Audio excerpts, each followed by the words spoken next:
Hello, hello, hello. We are gonna do a video and you're gonna do it with me. Together, we're gonna record. We're gonna do this together. Yeah. Togetherness, right? How can we make it work? How can we make it happen? What do we got to do? It's like a partnership, right?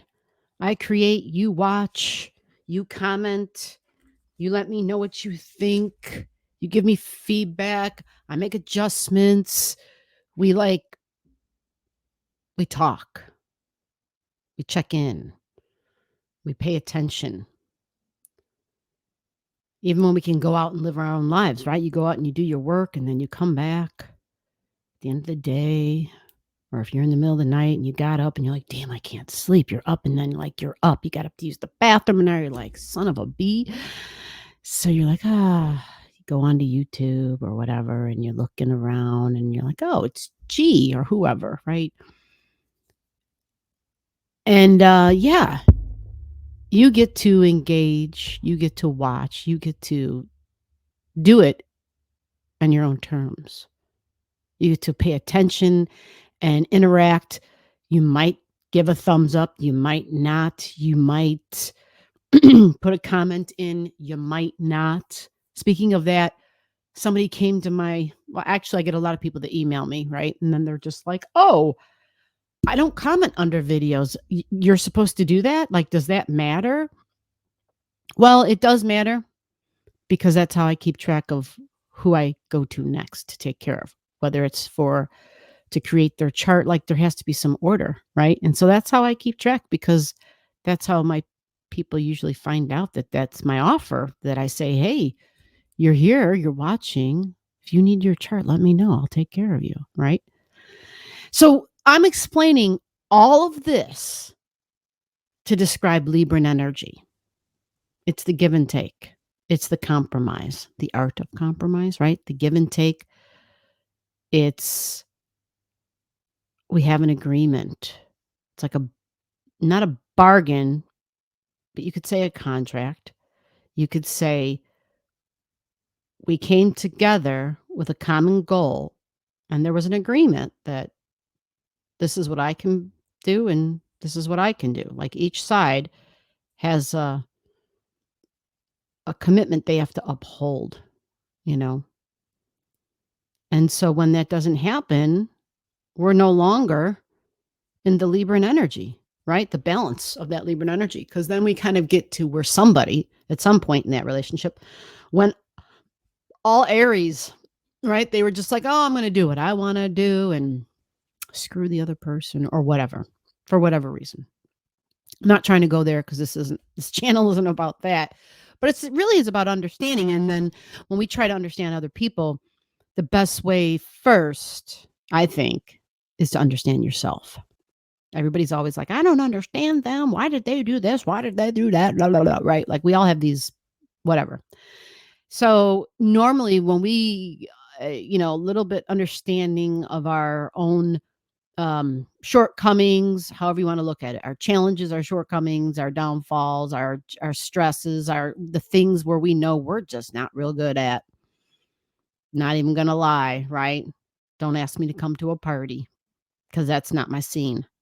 Like that's just me telling you straightforward. I am not someone who's gonna be like, "Ooh, let me take care of this. Who we got to go talk to? The social butterfly. I want to meet each person." Like, no, that's just not me. I'm kind of solo like that. And so my point is we each have our own thing. The question is, how can we do our own thing and then still exist within a relationship? Can we do it? Some of us, it's never going to be a thing, even though we may want that. It's some of us, it's okay, right? Where even if it doesn't mean you have to be alone, you could actually be in a relationship and realize that, man, we've been married 3 times and here this person's proposing again, like we divorced. Yeah, I've known multiple people married 3 times and divorced 3 times the same person. And then it's like, well, damn, what should we do? And there's a couple I know. Well, I don't know this other couple that I'm thinking that I'm about to tell their short version of their story, which is they are still together after all the times of together apart, all that.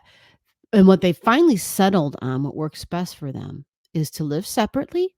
They live like 3 doors down from each other, like 3 houses away from each other, so they're close enough so that when they wanna be together and see each other, whatever that means, they're there for each other, but yet there's enough distance that they don't kill each other. And I'm saying that in a joking manner, but yet not, right? It's a shame that shame. I don't like that word, but it's just how about sad? It is sad that nowadays I have to make sure in my videos I'm being really crystal clear about that where no, you get upset, you're not happy, you don't kill somebody. You figure it out. You use words. And if you can't use words, then yeah, sometimes you have to use your hands, but we're not talking about, beating someone down. We're just understanding I'm saying go out in the yard and dig some holes first. So anyway, relationships can be tricky. It's about that balance factor. It's about who's keeping track and is somebody keeping track and is one person giving more than the other. It's the give and take and it's all about Libra. Fair equality is big. Equality is a huge thing. Okay. Libra can be very idealistic. So you have your July energies coming and I'm kind of going a little lengthy in talking about this. Okay, sorry.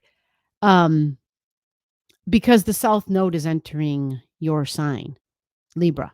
Okay. So now I kind of prefaced that to kind of just give us the flavor, the overtones.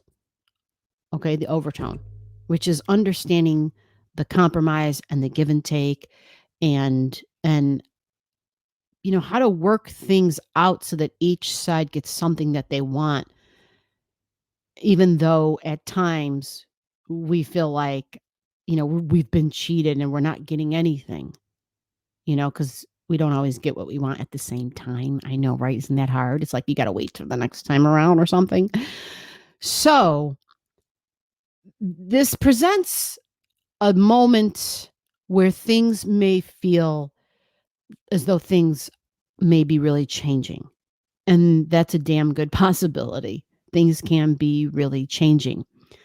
So before I even go in any more into the depths of that, because that really doesn't begin until we get further into the month, but I kind of felt well, I didn't think about it at all either. It was more like a strong impression at the beginning of the video to kind of just just paint that picture that we have and hold that for a minute, okay? Now, the other part of this, which now that I'm thinking about this makes sense. The other part of this is that we start off at the very beginning of the month, okay? And the very beginning of the month is a release and it's an ending and it's about my goals and my ambitions. Something that I had set as a long-term goal and a long-term ambition. It's like, okay, this was been in my focus.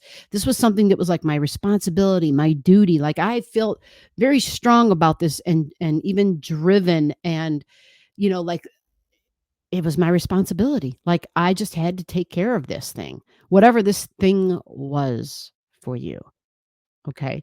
So now for Libra ascendants, there's something in terms of home and family.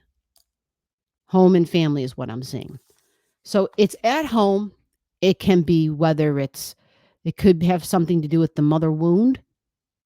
And so when I say the mother wound and the duty and the responsibility, there can be, it doesn't have to be a negative, but some people sometimes, not everybody had a great relationship with mom. Maybe not everybody can physically be a mom. Maybe not everybody wants to be a mom. Maybe not everybody, maybe you've got women who just, and I'm saying women, and I really shouldn't because to be a nurturer, to be somebody who can present feminine qualities and be supportive for others and to kind of be their security blanket, which for you, right? The opposite of your security blanket is going to be your 7th house. I'm sorry, your 10th house of career. I'm not sure why I said that, but yeah, 10th house of career. And so that's kind of where for you, you're very driven there as well. So in the readings, sometimes you're going to hear where you're like, well, I feel that in more than one area of my life. And you would be absolutely right. Right? You would be absolutely right. You know you better than anybody. But there's something about home and duty and responsibility and structures at home things being organized but set up in a rational, logical way, and then long-term successes being a very big deal. And so whether you've got lots of, you know, uh, little bins around the place, like one of my housemates, if there's ever, yeah, really big on making sure that all the pillows, like the throw pillows for the couches, have like this designated cute little basket to go into. Lots of baskets, lots of baskets. There's lots of baskets in this house. And I'm mentioning baskets because this energy of structuring and organizing that's how we structure and organize. We have folders, we have filing cabinets, we have baskets, right? We have Tupperware, we have whatever, right? We have all these. There's a place for everything and a thing for every place. Okay. Now, the only other thing I want to mention here is that because we're talking about Capricorn energy and it's setting up for the long term tangible security within the home. So having sticks and the bricks might be really important to you, but everybody is different. So what does your sticks and bricks look like? You might be a person who has a little bit of Sag in your fourth house. So you might be somebody who's like, damn, I want to be on the road, Um, there is a release and a let go. Something with home, something with family, possibly with mom. So whether it's your own ambitions and goals to be a mom, maybe you were like, oh, hell no, gee, I never wanted that. Makes sense if you had Capricorn in the fourth. Maybe not the best experience with mom when you were a child. Maybe didn't even have a mom. Just something somewhere, somehow, because Capricorn feels super heavy. And if it's mixed with the emotions in the fourth house, it's almost, yeah, it's harsh. It's harsh. Maybe mom was harsh feelings about being a mom. Just some things are harsh and very restrictive. So your ability to nurture others likely may not come out within the home. And if it does, it's in a material, tangible way. And it likely will really flourish and be beautiful up there at the midheaven, literally when you're with the public at the midheaven, when you're out there doing work. Is time where you can feel like you can nurture people that you don't have to have so much contact with because you're not emotionally invested in them. You follow? And that's just an energetic thing, nothing to feel bad about. Anyway, releasing it and ending, this is in the home. This is family. Maybe some people are selling a home and closing on it and releasing it. That's a possibility. Maybe you are releasing your ambitions and your goals for a home. Maybe you were planning on like, hey, we were planning on retiring here or moving here or doing this. Something is closing out. You're completing something. That's July 3rd. Right. They're all on the 3rd. July 3rd, a Capricorn full moon, 11 degrees and 18 minutes. All right. Now we're going to move on and we're picking back up about the energy I started talking about, which was the South Node in Libra. Okay. Now, having a South Node in Libra, this is on your physical body. This is who you are. This is something about your appearance and possibly your location, changing your location about within the significant one-on-one relationships and the partnerships. Because anytime we talk about the ascendant, and we were talking about a release because it's the South Node, there is a release possibly about where you're typically located with your partner, even because it's Libran energy, or just specifically you. Okay. It's all in your first house. Something about that is switching up and changing. And this is not like a short-term thing. It's a node. It's a South Node. It's the next 18 months of your life. You may be changing how you appear, not just the location, something about your appearance even. You might decide there's certain things that you don't care for because you thought that you really gravitated towards them. You liked them, that you thought they were beautiful. It's Venus. It's appealing. She likes shopping, shoes, accessories. That's Venus energy. But maybe you're like, not so much anymore. I'm willing to let some of that stuff go. Something with your appearance, you're like, it's a release. Okay. But it's a slow process. Don't worry. It takes 18 months to go through Libran energy. The thing is, comment to me, do you have anything in Libran energy? And then we'll be like, okay, I can give you a timeline, a time frame of when the nodes are going to get close, because the nodes will get close. And yeah, there'll be a little window. Well, it won't be more than just a little, it'll be a couple of weeks probably of a window where you can expect some sort of a significant observable release in your life. Now, at the opposite end of this is your 7th house. significant one-on-one relationships. It's like a new beginning there because we have the North Node there. And this North Node is in Aries. It's fiery. It's beautiful. So it sets up a grand trine energy, grand fire trine energy in all your fire houses. And I'm going to tell you specifically where this is in your life. Okay. But give me a moment. We're going to get there. This is, by the way, this is on the 17th of July. But there's more. Okay. We also have a new moon at this time. There's a new moon. Now, for all of us, the month of July, there's a change. It will be felt. We will all feel it because when those nodes move, they're moving into cardinal signs. They're moving into Aries and Libra, which means the other cardinal signs, Capricorn and Cancer, are going to feel that change. They're going to feel that square.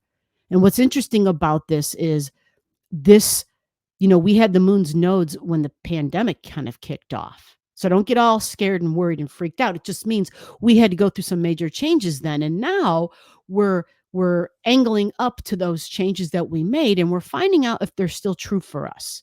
You follow? Yeah. So there might be things that we're feeling like, okay, we did this because we had to survive these changes we were going through at that time. And so now we're making changes again, right? This is significant one-on-one relationships. It sparks off a new beginning. It's a new beginning. It's like you're going to be meeting people. Now, this is, again, the next 18 months of your life. It's wonderful. It's marvelous. And the new moon now, the new moon is in the sign of Cancer energy, which is really fascinating because I kind of referenced it when we talked about your Capricorn in your home. Cancer is at your midheaven. This is career. This is job. This is being with the public, working with the public, your goals and your ambitions for the public, for humanity, really. Okay. Family, humanity, my fellow man, and humanity's my family type of thing, right? That's the macro. So there's a new moon up here, a new ambition, midheaven, your duty, your responsibility, a new thing going on. And that's where the new moon is at. So you see how it's interesting because the new moon will literally angle, right? It angles up the nodes. It'll be the nodes on the same day, the nodes go into Aries and Libra. And this new moon is at a late degree, so it's not being squared by the nodes, but it's just to point out all the cardinal events, which is new beginnings. Lots of new beginnings in lots of different areas of your life, all the areas I'm talking about today. Endings and beginnings. Okay? Significant one-on-one relationships, possibly a new career, a new job, something going on up there, some sort of a new ambition you have. And I'm praying that, because there's just been so many people, I'm praying that this new thing for you is something that you feel, it emotionally satisfies you. It satisfies an emotional need. This emotional need can also satisfy your long-term financial security. You have this beautiful setup, Libra, where, you've got the flipped energies in the opposite houses. You follow? So you've got Cancer and Capricorn, and up in Capricorn, your 10th house, you've got Cancer, but you've got this all the way around the wheel of your chart, right? So it's really fascinating. This feels like a time, it feels really like a time where some of you may truly finally feel as though you're doing something that more aligns with stuff that is really more aligning with like that security blanket energy. It will emotionally just feel like safe, and at the job, ambition, home, like there's things happening, as long as you're open to change and you can flow with it, right? You can pivot, you can flow, you can understand the cycles that you're in and see it happening and be like, okay, this is that change I've been waiting for. I've been waiting for this change. So this is an ending in the home with the full moon, a new beginning up there in Capricorn. Some of you, because you got Capricorn down in your home, you've been working out of the home. Some of you, you got the midheaven up there. It's Cancer energy. So that can also mean working out of the home. There's like a reinforcement of working out of the home, basically. So releasing something, but then picking up on something, right? But something that's emotionally satisfying. And so tell me how this looks for you.